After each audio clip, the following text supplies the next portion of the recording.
So all students have liberal arts and science electives that they have to take, generally electives. So generally the students kind of focus on those first, and then they get into their core courses. So yeah, you will have to take a math class and a couple of English classes and a biology class. Those are those liberal arts and science electives. And then the core courses are really your human services focused classes. So your very first semester, and I don't know if you're registered yet for classes, but the very first semester, which would be your fall, you would take what's called Introduction to Human Services. And then you would take generally an English class, a math class, and maybe a couple of other general electives. You would have to be, I believe you have to take 15 credits as an athlete, which is 5 classes. So the Intro to Human Services class is that very first class that you get really exposed to human services and what the field is about. It's one of my favorite classes to teach personally, because we get to go out into the field and we get to visit agencies, and they tell us all about what services they provide and what students would need to get jobs at those agencies.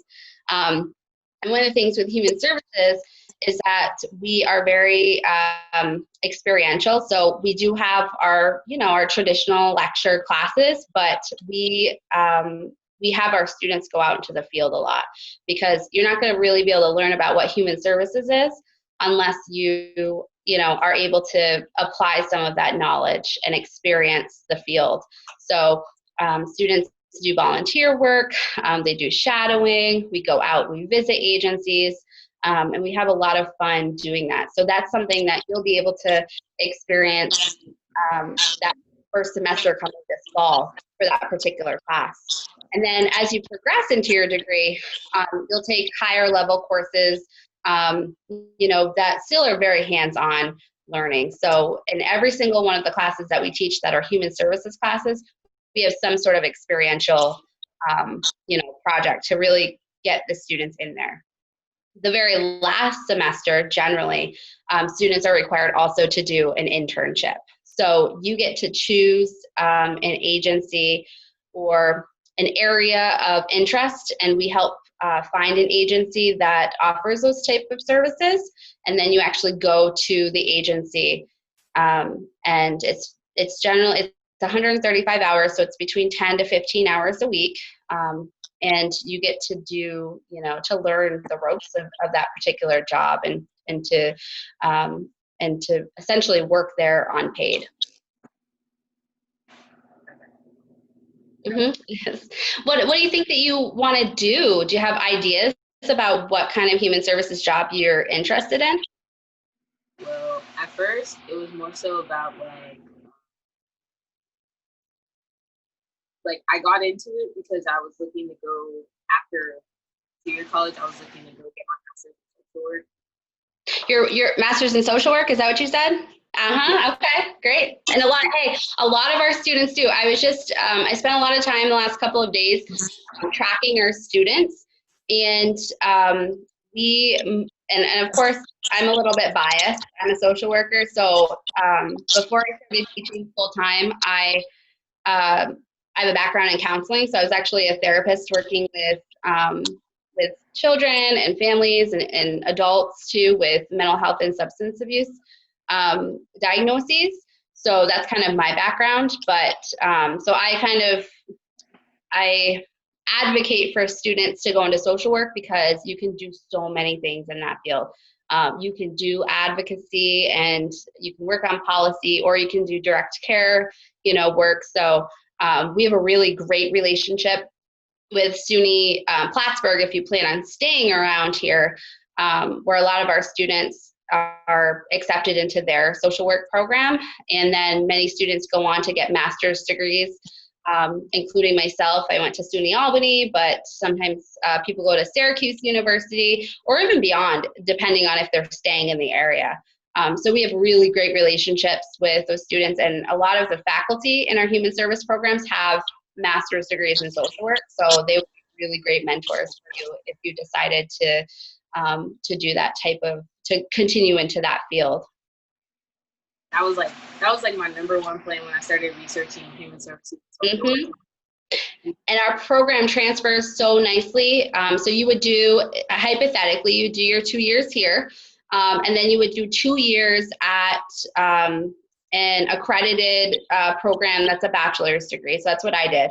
And then the nice thing about social work is that you can, if you have good grades and you get into an accredited program, it only takes 1 year to get your master's degree. So 5 years of school total.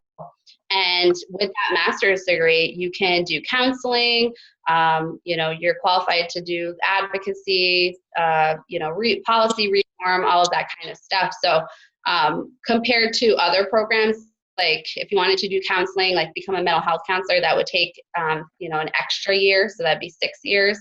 Psychologists who have doctorate's degree, that could be like 8 to 12 years.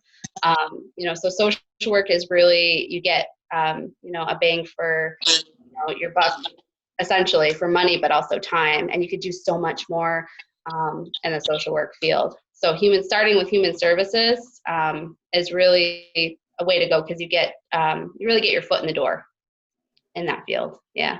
I also have a feeling that this is a field that is going to be incredibly necessary after everybody comes out of quarantine. They're going to need somebody to talk to about their experiences, or they're going to need somebody now to talk to. I know that my friends who have gone through the program Absolutely. at North Country are doing really well in the field right now. Yeah, so right before you popped in, Kaya, I was telling Marissa that I was doing, a little bit of research too about the field, and this particular field in general. I'll just quote the social work. So human services social work is expected to grow between 13 to 22% in the next 5 years, which is faster than any other profession,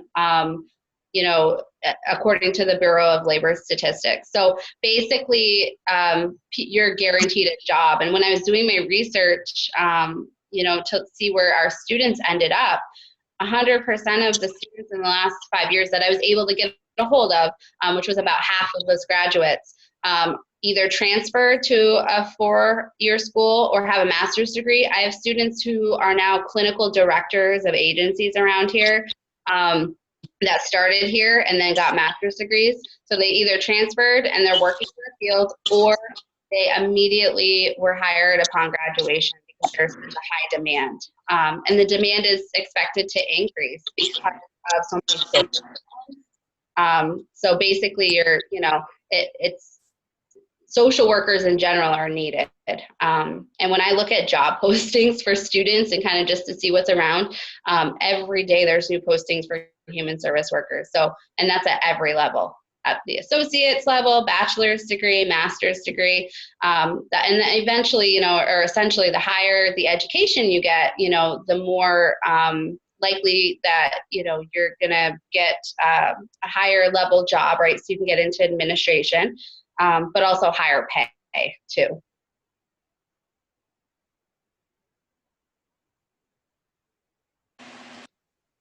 That's a lot. That's a lot of opportunity. It is, and that's really why I'm so passionate about all of the human services related. They're all interconnected, right? Human services, chemical dependency counseling, child and family services, and then ultimately, social work or counseling in general. And like I said, it's such a high demand job, at all levels, and there's so many opportunities. And essentially, if you do get a master's degree in social work, like I said, you can do just about anything. You could, do, like I said, counseling, advocacy, policy work. So it's really exciting.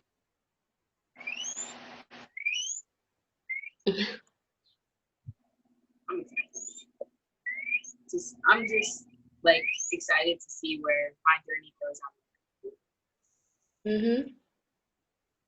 We're excited that you are going to come and be part of our North Country family. Definitely, we are like a family. There are so many opportunities with the career that you are looking to get into. There's so many opportunities that our faculty will assist you in setting up because, like I said, we do care about our students on a level that's different than at any other school. So we can help with transfer opportunities. We can help with job placement if you are looking to get into the field right after you graduate with a degree from North Country, or if you're looking at other schools as well. Yeah, so with that said, what's nice about that internship is that many of our students are offered jobs. If they do, of course, if they do a good job at their internship and they show that they're responsible and they're hard workers, many of them are offered jobs right after they complete their internship. Now, and the student has to decide, do I want to take this job or do I want to go on a transfer? So I'll say just from my experience, I was even offered a job, X amount of years ago as an intern at this program. And, I denied that job offer because I wanted to go on with my education. And then the faculty here that helped me with transferring to it was SUNY Plattsburgh at first, and then I went on to SUNY Albany. So either way, just again keeping that communication open. We love to learn about our students. That way we can help guide them. And I specifically take a lot of time working individually with students to figure out what their interests are. And really help them figure out what the best program is for them and help them transfer. From our graduates that just graduated a couple of weeks ago, I would say that 3 of them are transferring on out of 5 in one particular program, and 2 of them have gotten a job. So again, those statistics show that people, and that's just in the human services department or that particular degree. So they're transferring, they're getting jobs, lots of possibilities. Yeah, and as Kathleen had mentioned, internships are really great opportunities if you look at them like a long-term interview process. I had graduated from North Country, as she had mentioned, and I transferred on to SUNY Oswego, where I earned my bachelor's in communication and social interaction. And then I came back for an internship opportunity, and I haven't left. Absolutely. And networking, I tell this, if we have classes together, then you're going to hear me say networking all the time because it's so important. People that I networked with, over 10 years ago, as a student, I'm still in communication with them today. And those people are the people that I connect my students to. So because I have such a great network, I'm able to say, hey, I have this student, can they do an internship? And advocate for students. It's so important. And as you'll learn in human services, just having that network for your clients and for you professionally is going to help out both your clients and yourself, in the field.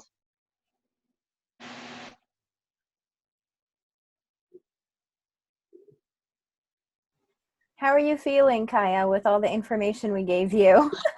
I feel pretty good, actually. Like, it's just making me ready to get my diploma because I graduate on Monday, actually. Congratulations. Yeah, we are very excited that you are looking to join our community. Moving forward, we aren't 100% sure what the fall semester will look like, but as soon as we do know, we will be in correspondence with our students. I did see that you had applied and been accepted. Have you registered for classes yet? No.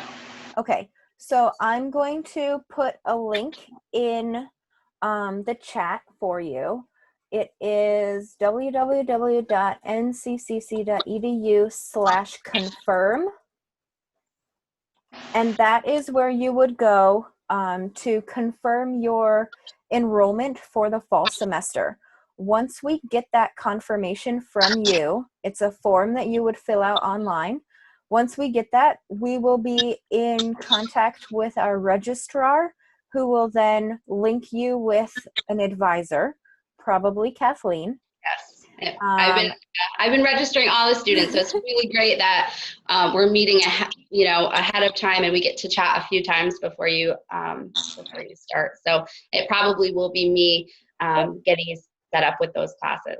And then she'll sign you up for classes, and then you'll get your schedule, and we'll be able to move forward through the summer into the fall semester. Have you filled out the FAFSA application for financial aid yet? Okay. I started and like things got all crazy with because our online school, like being that our school setup was terrible. So everything was all over the place. So I never got back into the FAFSA application. Okay, so I highly suggest doing that as soon as possible, because that will trigger our financial aid office to generate an award letter for you. That award letter is going to indicate what kind of loans you're eligible for, what kind of financial aid you're eligible for, so scholarships and grants as well, and then what your family contribution for your education is going to look like. Okay.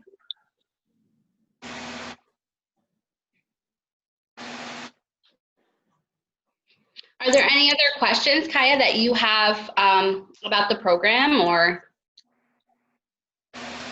Not really. You pretty much answered everything. All right. Awesome.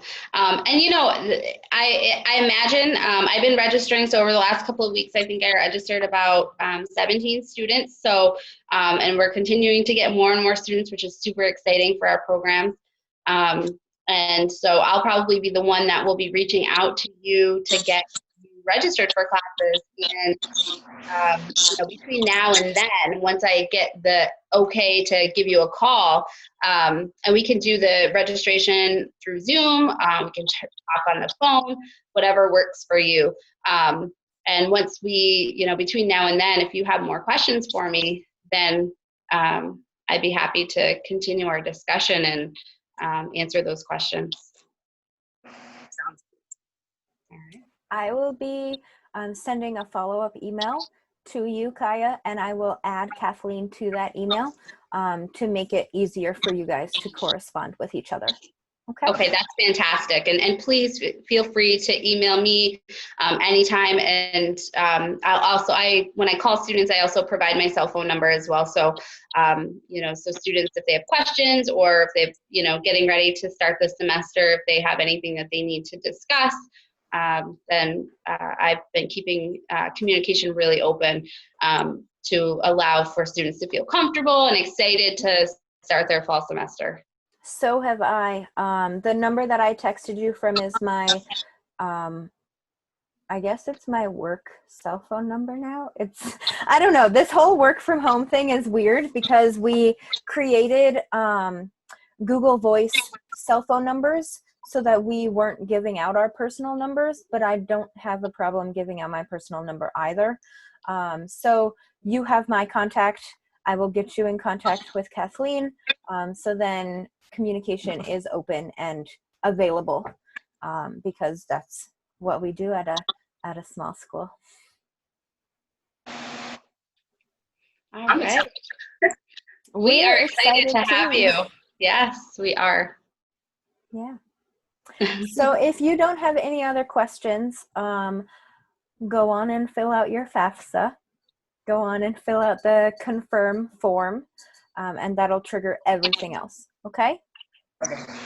And be on the lookout for my follow-up email. I will be sending it within the next 15 minutes. Okay. Okay? All right. Yay. Bye, Kaya. We'll be in touch soon, okay? Okay. All right. Thank you. Thank you.